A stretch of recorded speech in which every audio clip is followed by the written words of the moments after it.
Hey guys, Taro here, and welcome back to the 6th day of 6 Days of Snow. We finally reached that last day. So, let's go ahead and get back into this. I had not seen Riko the previous day, and I did not see her the following day either. Oh man, she ghosted. She gone, bro. Once again, it was Yoshiko. Kindly, dependable Yoshiko, who served me breakfast and cleared away the dirty plates. I enjoyed Yoshiko's company, and she was easy to talk to, but it wasn't quite enough. She wasn't Riko. Oh, so heartbroken. I went for a walk around midday. After staring most unproductively at a sheet of paper blanker than the inside of my head. Damn, that's pretty bad, man. The walk, however, did little to improve my mood.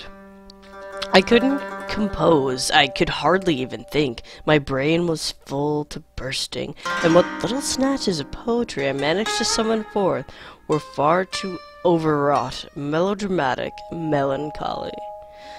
I kept thinking about Riko. I thought, too, of my own impending departure from the Azami Inn. I had only ever intended to stay for 6 days, and those days were nearly over. This day was to be my last full day at the inn. Tomorrow, I would return, and I might not get a chance to see Riko again. I would go, and we'd not even be able to say goodbye because Miss Kakuichi would not permit it. It would be a rather sad, premature end to our not love affair, because nothing had happened between us to warrant the lurid connotations of the word affair, and there was no love. It was just fondness on my part, and a dash of pity, and yes, I did think Riko was pretty. She was incredibly pretty, but I didn't love her. That was what I had to tell myself as I walked through the forest, snow crunching beneath my sandals. I did not love Riko because I could not afford to. I was too old to love so impulsively, and in any event, we hardly knew each other. The age difference was too great, and we were too far apart in experience, and I had Tsuchiko. Riko, meanwhile, had her mother. It was for the best, surely, if Riko stayed with Miss Kakuichi. Miss Kakuichi loved Riko more than I ever could. She loved her so greatly, she would never let Riko go. This, though, was so very upsetting, I found myself sighing. It was a deep sigh, pulled from the very depth of my lungs, that left me feeling breathless and almost dizzy. I glanced around. I was surrounded by snow in every single direction. It was pure and white and unblemished. It seemed like the landscape would never change, but I knew that was a lie. There was nothing more mutable than snow. When the first snow falls, we feel that will last forever, but winter always inevitably gives way to spring. One day, a day I would not witness, because I would be back in Tokyo. The snow around the Azami Inn would melt, ushering in flower blossoms and the sunlight of spring. And Riko, she would still be here, trapped. When I thought of what Riko would do after I left, the hurt was so keen it felt like my heart had been pierced by a needle. But I still did not love her. I repeated this in my head like a mantra. It was a tessellating pattern that would duplicate itself infinitely until the end of time. I did not love her. I could not love her. Oh man. I resigned myself to spending my last day at the Azami Inn in a state of deep unproductiveness, doing nothing, thinking little, and feeling far too much. Oh no, bro. I hadn't managed to write a single word I would like to keep, and my relationship with Sachiko didn't feel sufficiently healed. If anything, I had thought about her so little during the week, she had become akin to a ghostly stranger in my head. Tokyo was filled with ghosts. Everything became muted, pale, and unimportant when contrasted with Riko. But I was never going to see Riko again. It was probably better that way, I tried to tell myself. There was nothing I could really do for Riko, and seeing her face one last time would only upset me. It would upset her too. I tried to put her from my mind, but it was hard. It felt like a shard of ice had been embedded in my heart. The ice linked me to Riko, and I couldn't stop myself from thinking of her, even as I told myself countless times I wouldn't. If anybody understands the human condition, in all its self-defeating attempts to manufacture miserably, it is Hans Christian Andersen.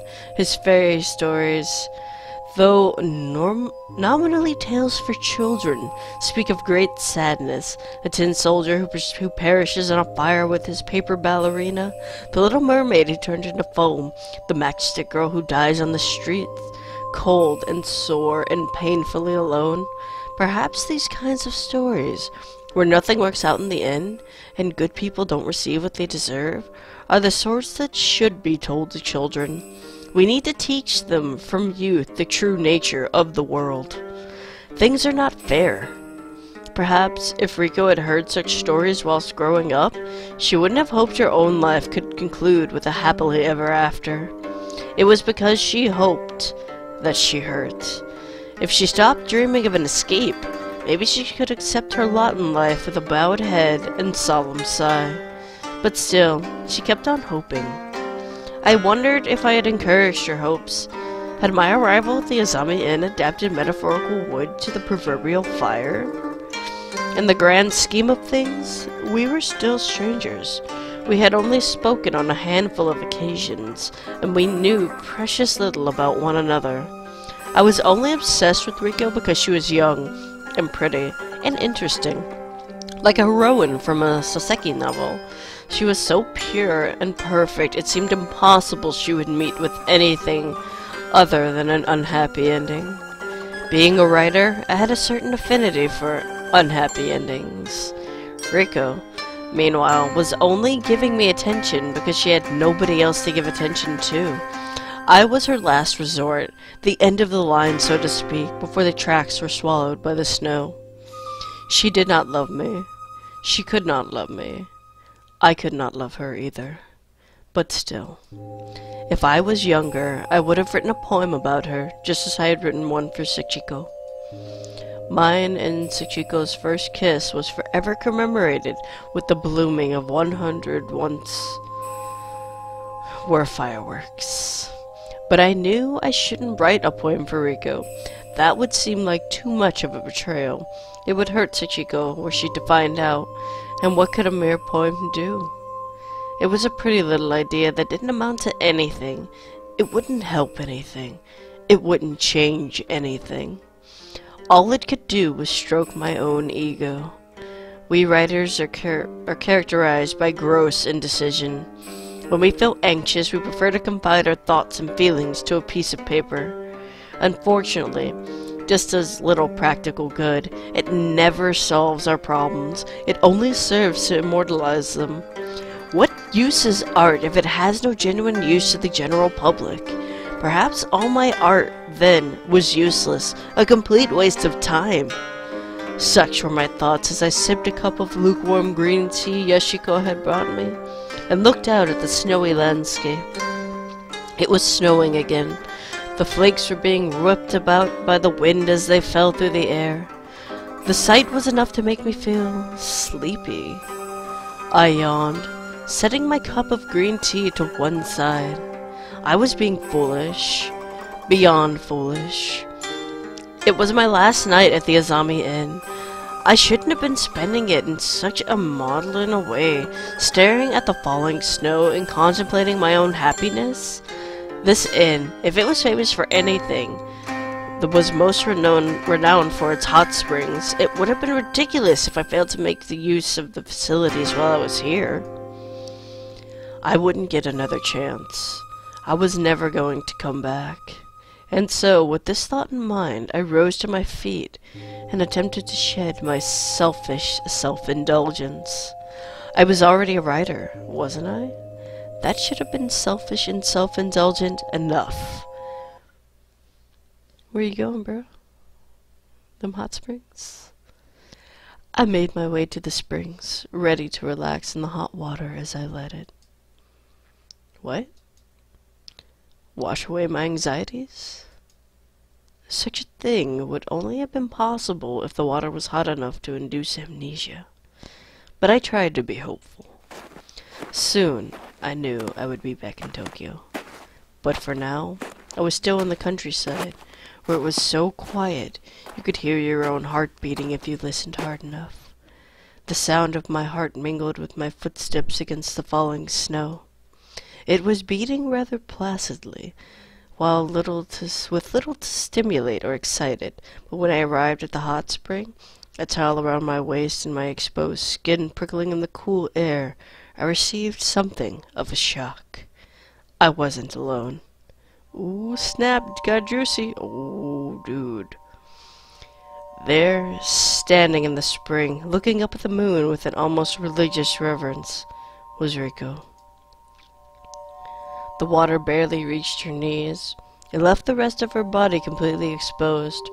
Her flesh was dyed soft, milky white beneath the light of the moon. I could see everything, for she had not yet realized I was there and had made no motion to cover herself. Oh man, look away, bro. Her small breast tips with two pale pink nipples like cherry blossoms. Well, I didn't know we were getting descriptive about this now. Gentle curve of her hips as they swayed into her thighs. Fine shape of her calves slightly distorted by the water. Bumps of her spinal column beneath her skin. For a few moments I could do nothing, say nothing. All I did was stare. I had thought I would not see Riko ever again, but there she was, standing before me, like some kind of fairy. She seemed too perfect to be real.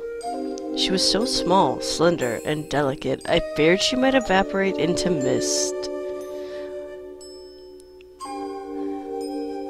Moisture trickled down Riko's body. Droplets of water clung to her back, her chest, and beaded inside the hollows of her belly button. He was staring very closely. Droplets of water clung to Riko's smooth, white cheeks like imitation tears. Oh man, yeah, she looked kind of sad. Or maybe she really was crying. I didn't know. She was a vision of striking beauty, superimposed against the night sky, but it was a discomforting beauty that veiled a deep, desperate sadness. As Riko looked at the moon, her eyes upturned, her long eyelashes fluttering, it seemed to me that she was dreaming. She was dreaming, and her dreams showed clearly about her face. They shone in her eyes like stars. She was dreaming of a new life, a better life. She wanted to live the rest of her days in a land far removed from this one, where she could be free of her mother, the weight of her expectations, and the constant crushing fear that she wasn't quite good enough. She would never be good enough, no matter how hard Riko tried. She couldn't accept the full weight of Miss Kekuichi's loneliness. It wasn't possible. So Riko buckled. Of course she did. But running away will only get you so far. I watched her, lost in my own thoughts, but I had the most curious feeling that my thoughts were no longer my own. How could they be, when they all centered around Riko? Everything that I had, I wanted to give to her. I just wanted to see her smile. I know it sounds cliché, but I had tarried too long, and the moment had passed. Riko stared, her eyes widened with surprise. Maybe she was alerted to my presence by a soft sigh, or a subtle shift in the atmosphere. I don't know. In any event, she turned, her dark hair fluttering, and stared. Her eyelashes trembled. Ichi, she said, stammering. Despite the awkwardness of the situation, she still used my birth name like we were close friends. Ichi, she said again, and she swallowed. Her throat convulsed, and a bead of moisture slid down her slender neck. How long have you been here? Her tone was less accusatory than I expected. Even more unexpected yet, Reiko did not ask me to leave. In fact, it seemed with her gentle flushing face and downturned eyelashes, she was inviting me to stay. No, she was embarrassed, man, back up. Maybe she wanted me to see her. Oh, dear Lord. Who else did she have to show off to, after all? Dude, come on, man. She didn't have anyone. But that was more troubling to me than shocked gasps and embarrassed tears would have been. If Reiko had asked me to go, I would have obliged, because that was how things should have been. It was correct and proper, and most importantly of all, it was understandable. This, however, I could not understand. I didn't know what to do. I didn't know what Reiko wanted me to do. I wanted to stay with her. I wanted to hold her, to take her, but I couldn't. I felt at that moment as I stood by the edge of that springs that I was dangerously close to getting what I wanted. Yeah, that's right, what you wanted. And that thought terrified me. Truthfully, I think I was more scared than she was. So maybe that's why I left. Oh man, somebody made a smart decision. I had been prepared to sleep when I heard it. It was a series of soft, breathy sobs, so quiet I at first thought I had imagined it.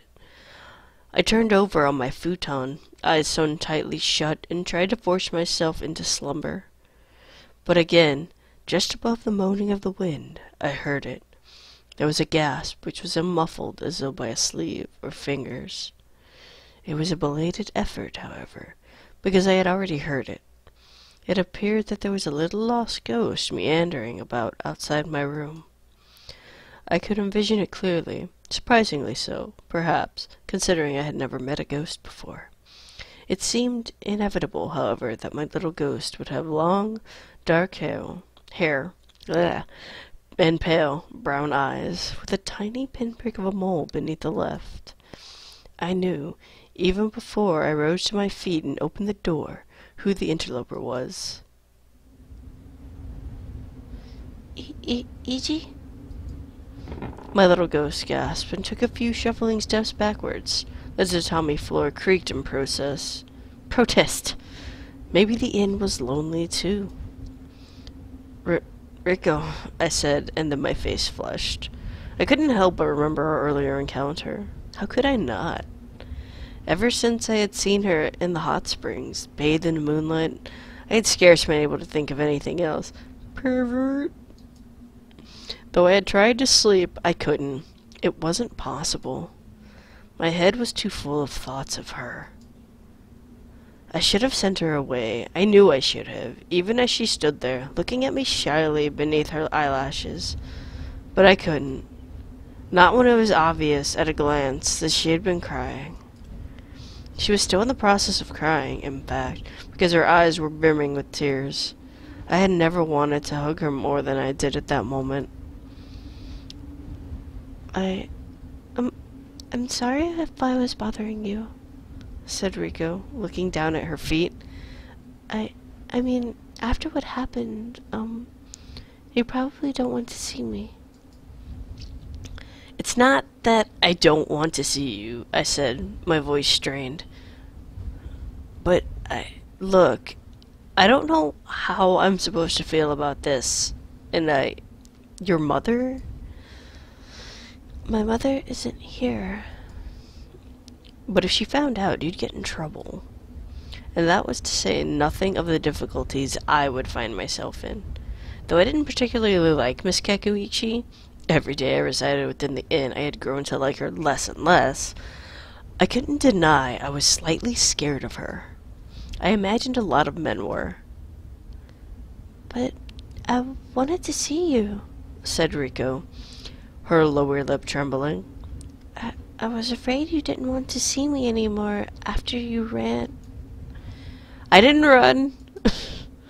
Well, walked brisk. Sorry. Well, walked briskly then, Rico amended with a watery little smile.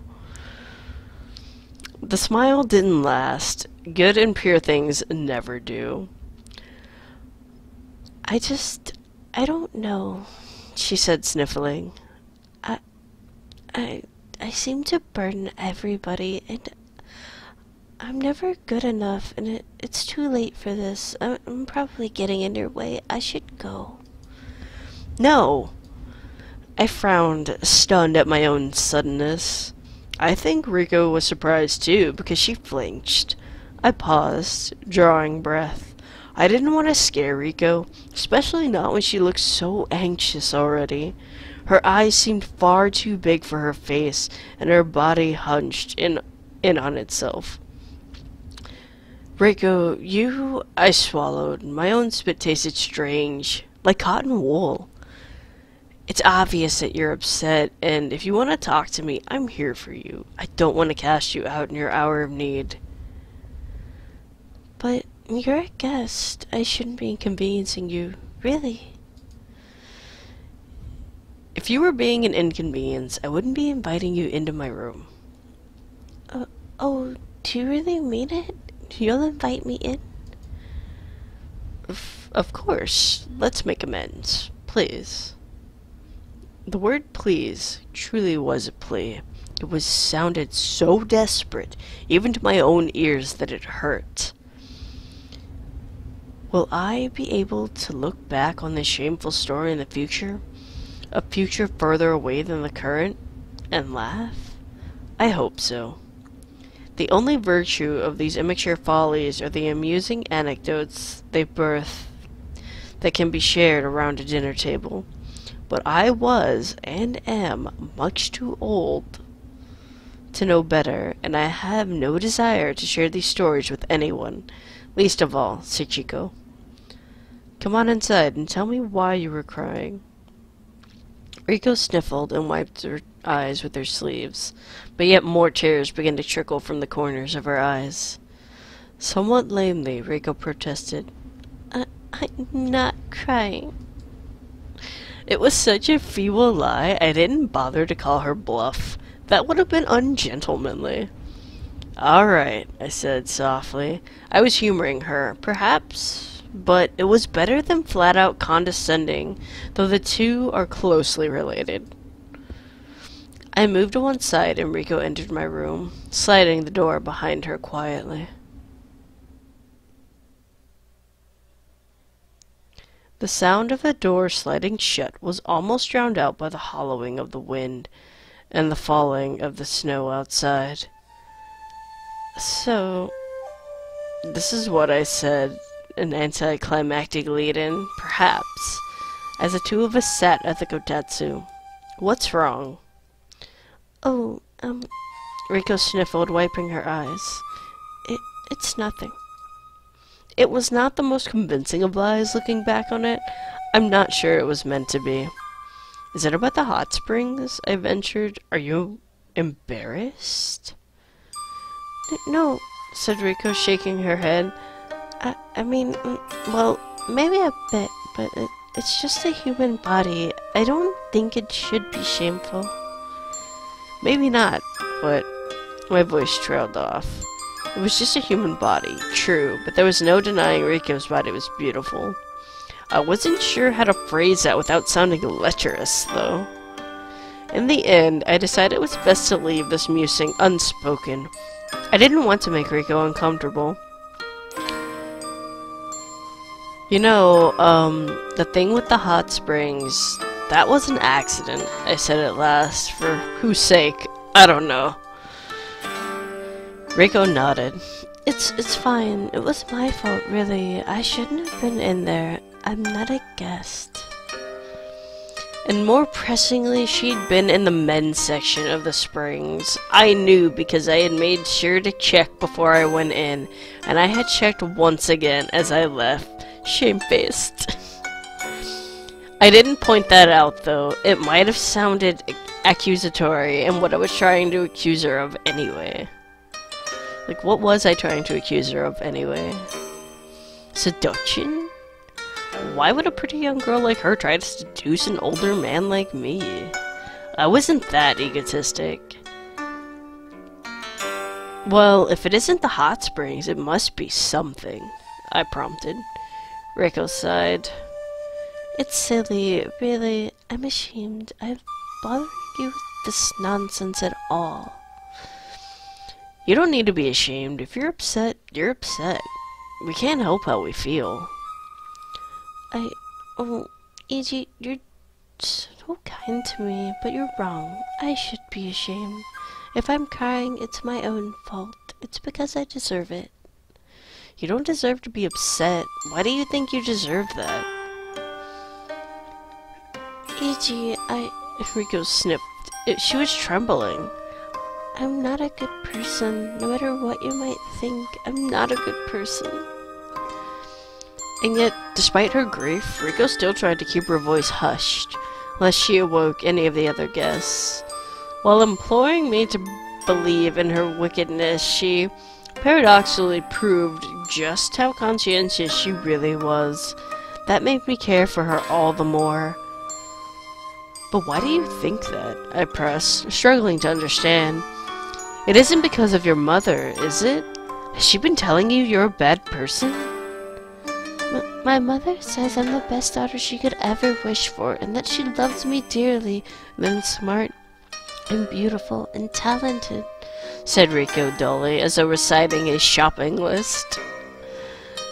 Then, in the same breath, she tells me I'm lazy and... Hold on, let me redo that. Then, in the same breath, she tells me I'm lazy and ungrateful and manipulative and I don't work hard enough and I never appreciate anything she does for me, not ever. Apparently both those daughters are me, but I don't know which one. I never know. Reiko. I said her name because I didn't know what else to say, my arm hovering uselessly in the air. I wanted to touch her. How badly I wanted to touch her. I wanted to pat the top of her head and run my fingers through her hair and press her close against my chest. Oh, God. But she's right, Ichi, said Rico, lifting her face. Her eyes met mine, shining with tears, her eyelashes sticking together. I am manipulative. I don't think you are. But I am. You don't think that because you don't live inside my head? You don't know what I'm really like? But I do, and I know, and I can't stand it. Why? What's wrong? I stared at her, and as I did, I reflected on how much I cared for her, how much that scared me. I hadn't even known her for a week, and the sight of her sad face was enough to make my heart ache in sympathy for her sadness. Though it was a sadness I couldn't understand.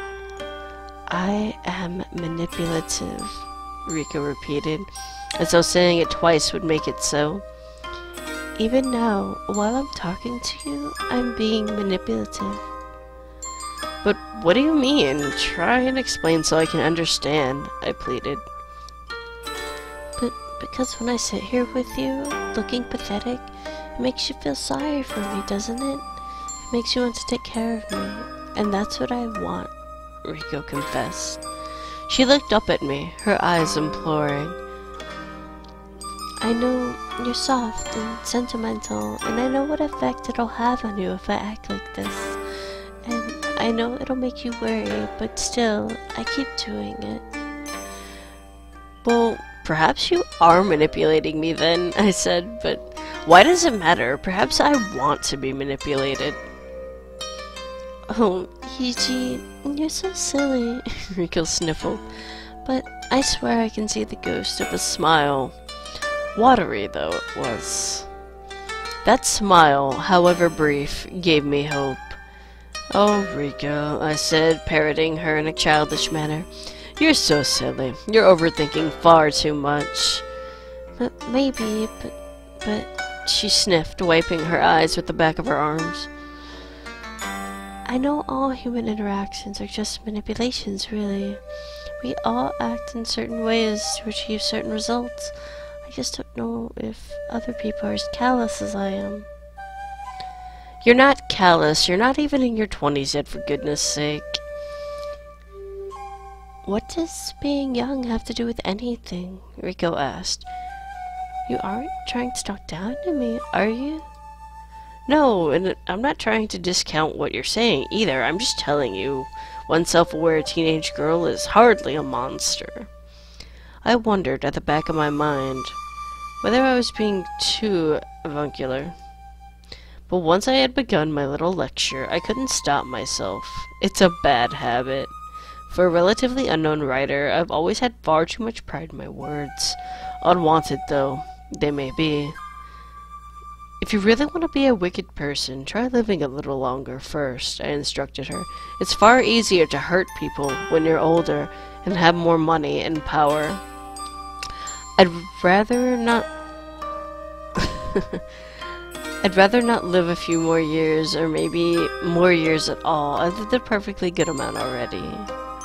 Hold on, I don't even know if she said that. Oh, okay, she said that. Wow, you're only saying that because you're young. See? She said, looking at me accusingly. It was an impressive feat, giving the snot and the tears. You are looking down at me. Well, maybe a little. I can't help myself, I said, smiling. Not when you're so small. Rico huffed and shied away. Her eyes narrowed. Don't treat me like a child. I'm not. You are to me. Oh, and... Oh, and that's why you were staring at me in the hot springs, is it? Because I'm like a child to you? I broke off and swallowed. I looked at my lap guiltily. She caught you, bro. So she had noticed. I should have given her more credit. You know, what happened earlier in the hot springs, that wasn't a mistake, said Rico. She held her head high, her eyes challenging. My own eyes widened with realization. I stared. I had been right after all. I tried to broach the subject as delicately as I could manage, though I could feel myself getting rather flustered at the implications. You didn't want me to see you, did you? Yes, said Rico firmly, with a decisive nod of her head. I wanted you to see me. I wanted you to see everything. But why? Oh, snap, the tables have turned, bro. Because I wanted you to love me. All of a sudden, my throat felt dry. My heart pounded inside my chest uncomfortably. Love you, I repeated. That's right. And you think I could only love you if you show me your body? I think it helps. That's what Yoshiko told me. Yoshiko? What on earth has Yoshiko been telling you? I asked her how to make a man love me, and she said it was always better to show a bit of skin first. She said men were weak and couldn't suppress their own urges. She said it would be easier for me because I'm young and pretty. But I don't know about that. I don't know if it worked. I didn't think you'd run away. You mean walk briskly, I corrected her, using her own terminology from before. This, fortunately, fetched another smile to Rico's face. Again, it was a fleeting smile that didn't last. So, Ichi? Said Rico, her voice serious once more. What did you think? Did it work? Rico. I'd never been in such a situation before, and I had no idea what I was meant to say. I suppose I'd brought it upon myself for inviting her into my room. I could have turned her away. But no, that was a lie. I know I couldn't. I could never have been so cruel to her. Why do you want me to love you, Rico? I asked. Love is a very big commitment, and we don't know each other well enough for that. But we do, Rico insisted. At least I know you. I read your poems. Isn't that enough? They're just poems, Rico. That's not me. But Rico's eyes shone once more with tears. I thought we had a connection. We do have a connection, I said, and I enjoy spending time with you, but love? That's a big ask, and I'm too old to throw such words around so carelessly. Maybe you can because you're young, but You wrote fireworks, though. I wrote it 20 years ago, about my wife. But I thought that I was the same person. Oh, my bad. That I was the same person as the narrator in that poem? I shook my head. I'm not that impulsive nowadays. Seeing a naked girl beneath the moonlight, even a painfully pretty one, wouldn't be enough to make me betray Sachiko. I paused, pondering. What could I say about Sachiko? That I loved her too much? But I didn't know if I did. I didn't know what I felt about Sachiko. Ever since I arrived at the Azami Inn, I had only ever been thinking of Riko. Look, I said, suddenly tired. I no longer wanted to talk about my wife. I appreciate the sentiment, but you don't love me either, do you? Riko shifted, suddenly guilty. She bit her lip. But I do like you, Ichi. That isn't the same as love, and we both know it. But I just can't help it. Riko suddenly exclaimed, holding one hand against her chest in an impassioned plea. You don't understand. I'm so lonely here. So horribly lonely. I've endured it my whole life, but I don't think I can take it anymore. It gets harder and harder every day, and I... She trembled. Her whole body was shivering. You made me smile more than anybody else has in years, I think, she said. Her voice was raw, earnest, and open. So earnest it hurt. Riko had no cause to feel so emotional about me.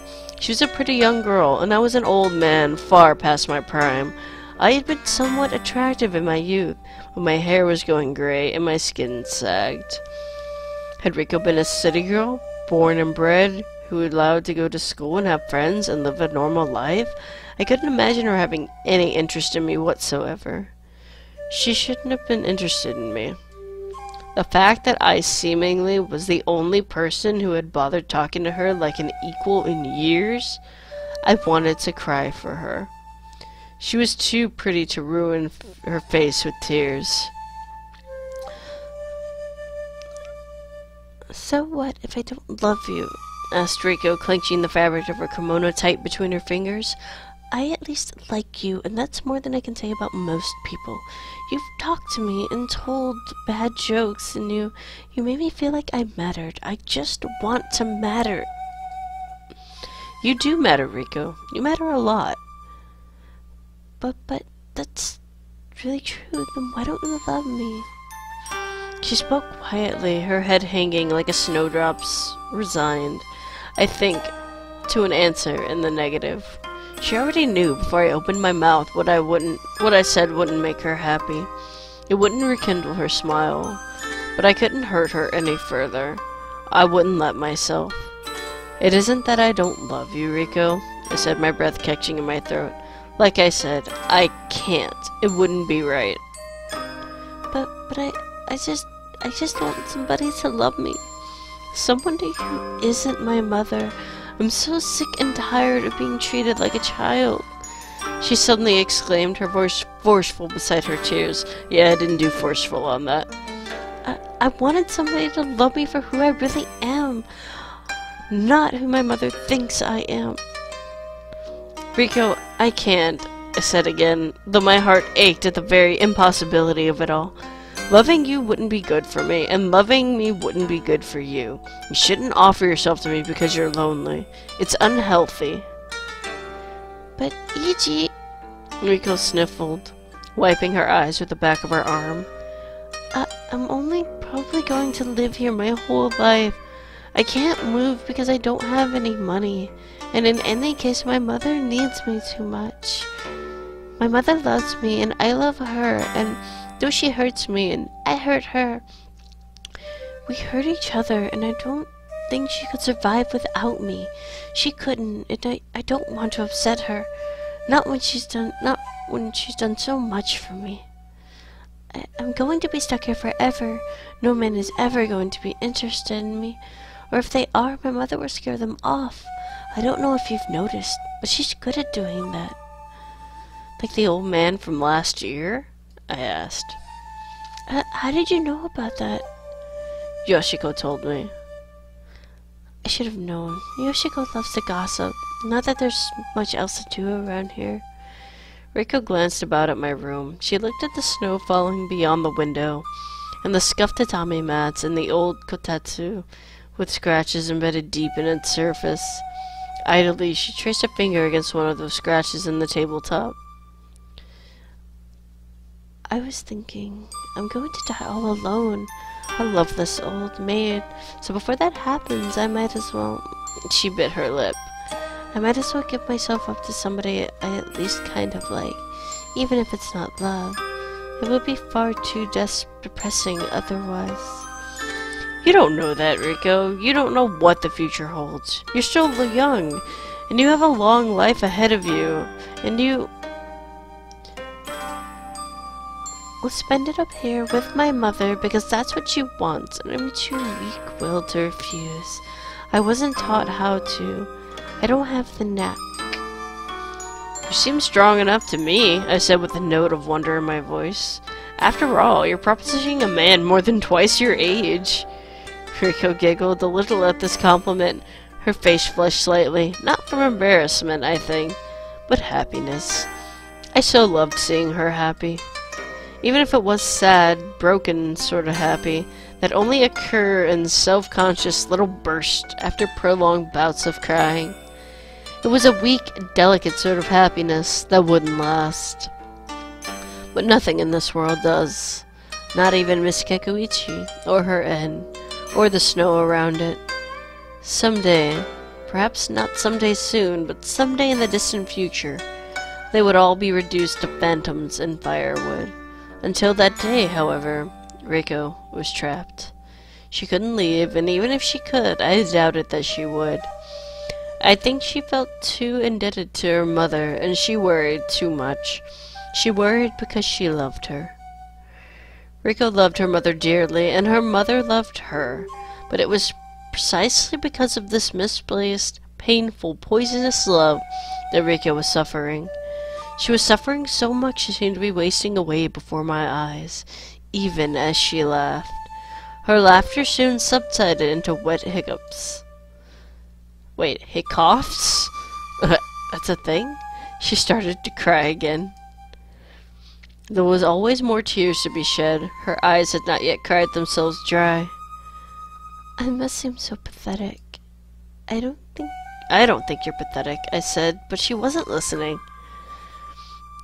It is pathetic, she countered, that I tried to seduce you, I guess.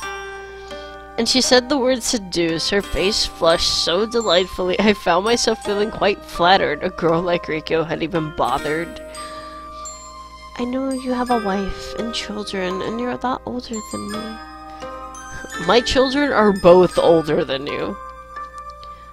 Goodness, Reiko shook her head. I'm such an idiot. Just a touch. Some men find that charming. But I'm desperate, you know, I just don't want to be alone. I looked at Riko's hand, which was still tracing shapes against the surface of the kotetsu. She had moved away from the pre-ingrained lines and was forming shapes of her own, swooping curves with no rhyme or reason. For a while, I wondered what it would be like if I fell in love with you, and you fell in love with me, and you took me, I don't know, somewhere far, far away, somewhere where we could go and see the fireworks, and I think that would make me happy. Thinking about it made me really happy. Happier than I'd been in a long time. Reiko, I said her name, my voice heavy with emotion, because I didn't know what else to say. I didn't know how to console her. I could hardly have told her how I felt, how I really felt. though I was growing more and more certain with every passing second. But I knew that was ridiculous, Riko said with a shake of her head. I was being selfish, asking for too much, I suppose. In any case, it wouldn't work because I don't love you. I don't know if I can. I'd never ask you to. I doubt I'm all that appealing to you as a young, for a young girl like you. I don't have much to offer. Yeah, and I wouldn't deserve you anyway. Wouldn't deserve me? What on earth are you talking about? It's like I said before, I'm not a good person. I act like I'm a good person, but I don't think I am. I'm horribly judgmental, you know? Ah, I said with a small nod of my head. Were you judging me? Riko shifted guiltily, her long lashes fluttering. I thought it was a bit sad, maybe, that an old man like you was taking interest in a young girl like me. I criticized you for it in my head, though I didn't tell you, and I don't appreciate how you talk down to me sometimes, and I think you're a bit pretentious. I bowed my head, accepting all of Riko's barbed remarks. I didn't even try to defend myself. I couldn't. She was right. I was sad for taking an interest in Riko. I deserved to be criticized. Anybody would have done the same. As for talking down to her, I couldn't help myself when Riko hadn't lived as long as I. She had spent the majority of her existence stranded up in the mountains like Heidi, but without the whimsy. Like Heidi, but without the whimsy. The last point she made about my pretensions, I have no excuse. I am and always have been horribly pretentious. I think that's what's wrong with me, though, Riko said, sniffling. Why should I judge you when you're only ever been kind to me? I'm the one who should be judged for trying to manipulate you. I won't judge, I said lightly. Everything you said is true. I hardly have a right. Really? Really? Riko's whole expression shifted from sorrowful self-abasement to the thankfulness so strong I half expected her to kowtow at my feet. Ichi, you are so nice, she said, swimming with tears. Nobody has ever been this nice to me before. People should be nice to you. People will be in the future. I'm sure you'll meet a man who's younger than me and more attractive. You just need to give it time. But Riko was shifting. Her hands reached for the obi about her kimono. Her face was a little flushed, her eyes still puffy from crying, but she seemed determined, just as she had been. I suppose when she stood in the hot spring and waited to see if I would chance upon her. Riko, what are you doing? I said you didn't have to. But I want to, she said. I want to give myself to you. But why? You don't love me. You said it yourself. Child, back up and take a moment, because you don't need to do this. I don't, she said. But I like you a lot, and I don't want you to forget me. I would never forget you, Riko. But I want you. I want you to make me feel a little less lonely and a little more loved. Just for one night, if that's not too much to ask. Riko lifted her head to look at me, her brown eyes filled with earnest longing. Please? It was the please that did it, I think. Oh no, bro, don't do it. How could I turn her down when she has said please? No, just because they say children tell you please all the time and you deny them. You turn them away from the door and you go, no, you can't have that. So, she didn't love me. That much had been established. In fact, I think she might have looked down on me. How did I feel, though? What did I think about the contradictory, silly, desperate, charming, and funny, and oh so lonely little girl who had more womanly wiles than perhaps she realized? I don't know, but I do know. Whatever it was, I felt for her, be it compassion, affection, or just plain pity, encouraged me to bridge the gap between us and pull her unresisting body into my arms. Oh, man. Riko gasped at the close contact, which had been entirely unexpected. For a few moments, I worried whether I'd moved too quickly, or else misread the signals. Had I startled her? And yet, after a small pause, Riko's body relaxed and rested her head against my shoulder. I held her all the closer for it, winding my arms around her waist and placing my hands against the small of her back. Her hair tickled my cheeks. It was soft and smooth, and strangely enough smelt of persimmons. She was so tiny, I was half afraid it would break her, or mark her, or bruise her. It seemed with every moment she spent in my arms, she was decreasing in volume somehow. She was becoming dirty and tainted, like snow that had been trodden on. Ichi, oh, Ichi. Riko cried all the harder. At my unbridled display of affection, I could feel her tears soaking against my shoulder. I'm sorry, she said. I'm going to ruin your clothes. I don't care. Cry as much as you want. That's what I'm here for. Just for tonight, I don't want you to cry again. Riko giggled softly at that and shook her head. Oh, but you can say pretty things when you want, she said. If you say things that I like, I really might fall in love with you.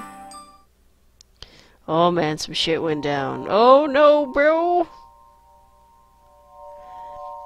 Riko's limbs were ghostly pale in the gathering gloom. They were so white they almost seemed to glow. She looked like the snow, or to be more precise, she looked like the snow when the early morning sun shines upon it, till it sparkles with a heavenly light. She was beautiful, immaculate, unspoilt. But I had spoiled her only a few minutes ago. Oh, snap, he did it. Oh, dude, come on. It had been her first time. I hoped it hadn't been too painful for her. I tried to be as gentle as I could, but Riko had been afraid, and fear has a way of tensing the muscles so everything becomes more difficult. Riko's eyes were big, like a startled deer's, and she had bitten down on her lower lip throughout the whole ordeal in an attempt not to moan. She had largely succeeded, too. She had been mostly silent during our prolonged session of supposed lovemaking. If Riko had managed to moan, I doubt it would have been in pleasure, for she hadn't looked like she was enjoying herself. I had hurt her, but when I recoiled, asking Riko if she wanted me to stop, she shook her head, still biting her lower lip. Her hair spilled across the pillow. The motion was almost desperate, selfish I had ever seen her over the last 6 days. Though she had remained silent, Riko's startled eyes communicated what she meant more clearly than words could. Don't. If you do, I won't be able to go through with it. I wanted to tell Riko that it didn't have to be like this. Sex wasn't something to be endured, but something couples often did surprisingly enough for fun, because they loved one another. But Riko didn't love me. She had already told me as much. She had already given me her body. It would have been unfair of me to demand she give me her love, too. Following our copulation, I couldn't call it lovemaking. Riko lay down by my side, curled up on herself like a grain of rice. The covers pulled around her tiny body, exposing her matchstick arms and legs and concave stomach. Are you really leaving tomorrow, Ichi? She asked me, her voice barely audible above the snow outside. Of course, it was snowing. It always snowed in the mountains of Akuba, particularly during the nights. I have to leave tomorrow, I whispered, my voice equally muted. I have my train tickets, and Sachiko will be missing me. Your wife? I nodded, but didn't say anything more. There was nothing left to say. Riko knew I had a wife. She had known from the beginning, because I hadn't kept it from her. I'd seen so many reasons to keep Sachiko's existence a secret, because I had no intention of tricking Riko in any kind of relationship, illicit or otherwise. That being the case, how had this happened? Despite my best attempts to rebuff her, Riko had wormed her way into my heart. I thought I was too old to fall for the charms of a pretty young girl. No matter how wide-eyed her eyes or long lashes, she was more than 20 years my junior, and I already had Sachiko. I know it's a standard cliche that men like pretty young girls, and enough tragic love stories have been written on the subject matter. but I thought myself better than that. Evidently, I had overestimated myself. Iji. Riko sighed softly. Her breath was sweet, and it tickled my skin. Though she was lying close to me, she didn't wrap her arms around me. Neither did she entwine her legs with mine. Instead, she kept her distance. She was cautious, like a baby animal. It seemed odd to maintain distance now, after we had been so close, but that moment was gone. All the while, the snow continued to fall, settling in the drifts on the dead, scrubby grass outside. Riko? I responded in turn, glancing at the top of her head. I know you have to go back, and I know you have to see your wife, but... Riko's words were riddled with pauses. She stopped, seeming to lose her nerve, before she started once more. Say what you want about Riko, but I've always thought she was incredible. I think I admired her, just a little. She was so very determined. Would it perhaps be alright if I imagined, only for a little while, that you didn't have to leave so soon, and we could stay together a few more days? Riko's eyes flickered in the dark like candles. Her eyes were so beautiful, like the rest of her.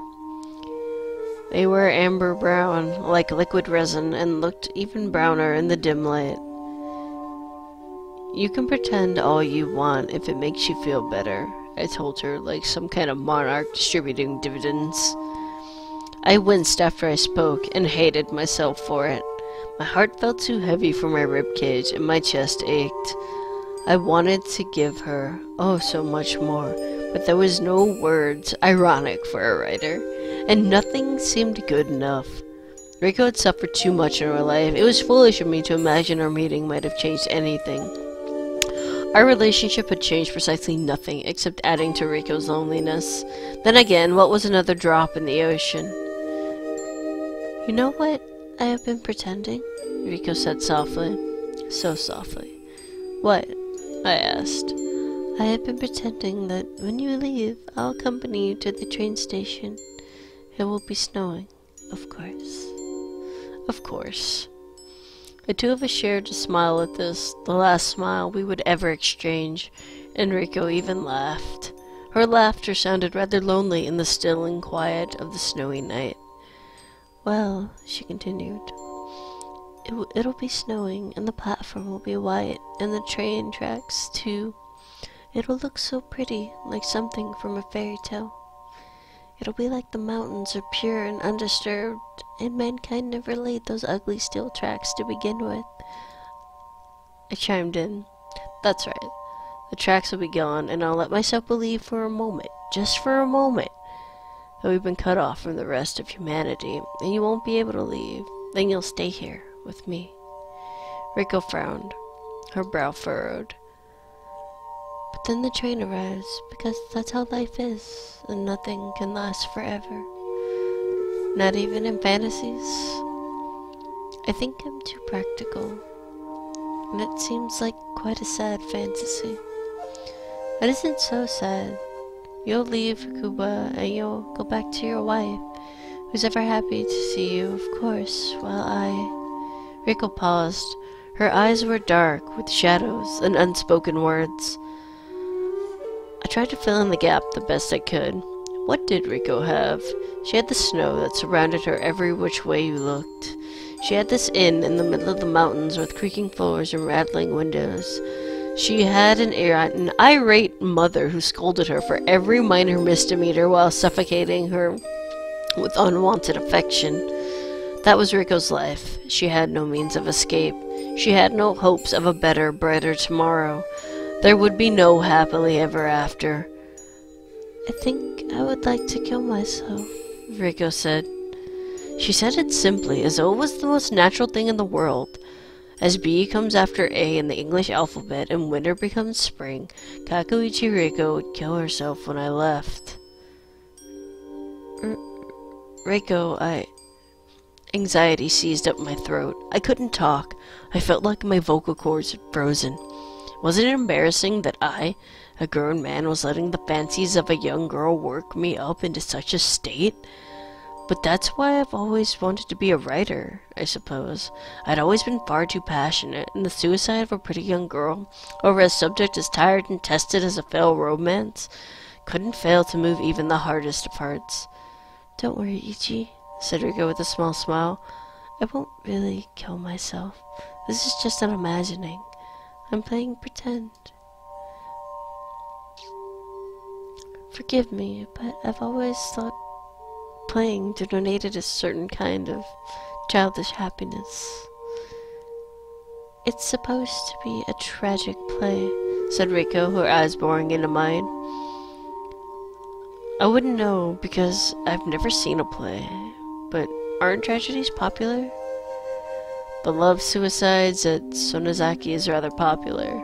So popular, in fact, the government banned the performances of play in the early 1700s after several couples tried emulating the unfortunate ends of Takube and Ohatsu with varying degrees of success. Monzemon is, in addition to being a master of his craft, managed quite unwittingly, I'm sure, to usher in an epidemic of tragic twin suicides. If only my stories were that popular. Well, the characteristics in famous plays can commit suicide." "I don't see why I can't," said Riko somewhat feverishly. "Doesn't it sound romantic?" "Don't expect me to join you. I have a wife and family to provide for." "Like I said, I'm not being serious. I just like the idea of it.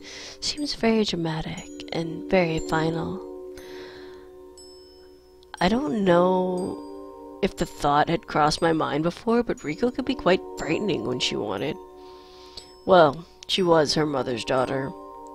"I see where you're coming from," I said, my throat still choked. "In fact, I think I can relate to it." "You can?" "Mm-hmm.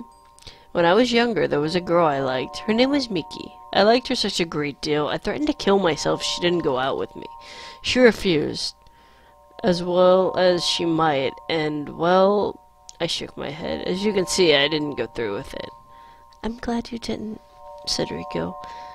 "But wasn't she afraid that you might?"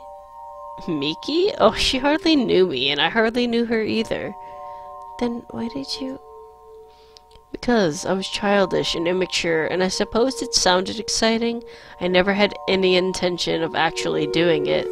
I just thought she might be impressed. Fortunately, Miki was more sensible than I was, and saw through my bluff." "Oh." Riko's face fell, and I found myself feeling guilty all of a sudden. "Do you think I'm being childish and immature?" I paused, momentarily caught off guard. Riko was good at unsettling me. It must have been something about those big eyes of hers. "I don't think you're immature, Riko," I said, picking my words carefully.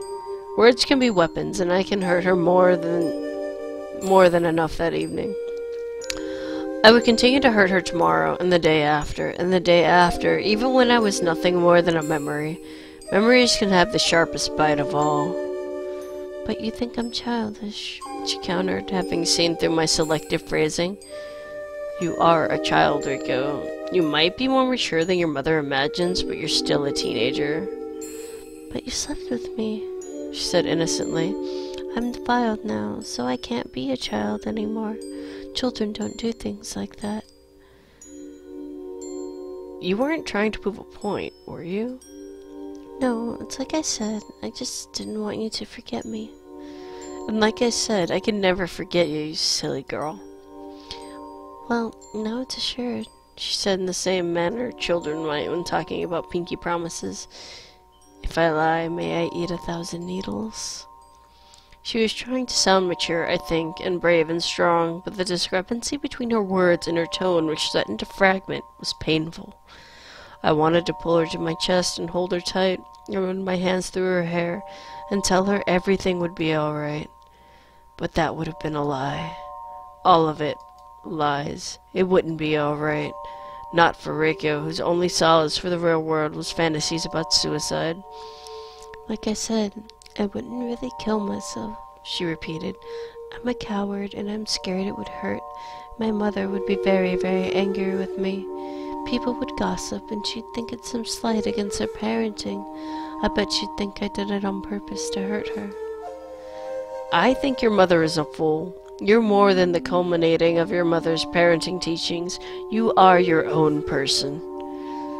Sometimes I wonder, said Rico, frowning, but I guess suicide would be too much hassle.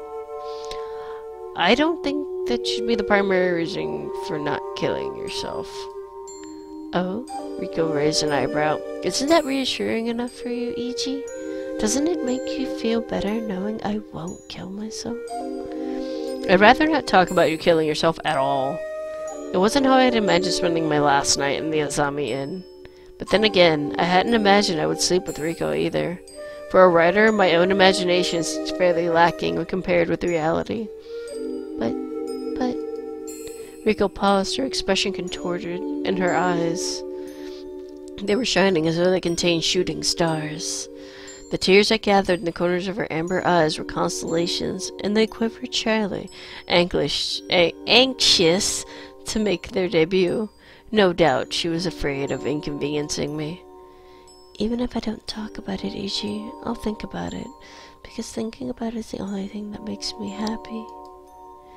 Though her voice faltered, and 1, 2, 3 of those crystalline tears were dislodged from their perch, she still didn't succumb to her despair. She didn't allow herself to cry properly, though I'm sure she wanted to, and she didn't cling either. She must have known there was no use. I would leave tomorrow, no matter how tightly she held in at the present, and Rico wouldn't accompany me because that wasn't how the world worked. Rico had work to do in the Azami Inn. There was always so much work to do. I, meanwhile, would go to the station with Yosuke. That would be for the best.